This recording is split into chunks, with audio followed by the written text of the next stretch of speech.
خاتون مسمات پروین چانڈیو نے اپنے 10 سالہ معصوم بیٹے مرتضی چانڈیو کے ہمراہ ایوان صحافت بدین کے سامنے احتجاجی مظاہرہ کیا۔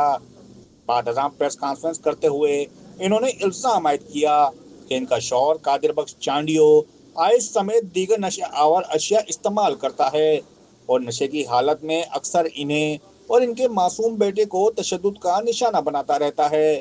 متاثرہ خاتون کے مطابق حالیہ دنوں میں بھی شوہر نے نشے کی حالت میں انہیں تشدد کا نشانہ بنایا اور گھر سے نکال دیا، جس کے بعد وہ اپنے بیٹے سمیت در بدر ہو گئی ہیں۔ انہوں نے بتایا کہ اس حوالے سے تلہاڑ تھانے میں درخواست بھی دی گئی ہے، تاہم پولیس کارروائی کرنے کے بجائے ان کی بات سننے کو تیار نہیں۔ مسمات پروین چانڈیو نے خدشات ظاہر کیا ہے کہ ان کی اور ان کے بیٹے کی جان کو خطرہ لاحق ہے اور ان کا شوہر کسی بھی وقت انہیں نقصان پہنچا سکتا ہے۔ انہوں نے ڈی آئی جی حیدرآباد اور ایس ایس پی بدین سے مطالبہ کیا کہ انہیں تحفظ فراہم کیا جائے، گھر واپس دلوایا جائے اور انصاف فراہم کیا جائے۔ دل مراد کمبو، بولان ڈیجیٹل، ماتلی۔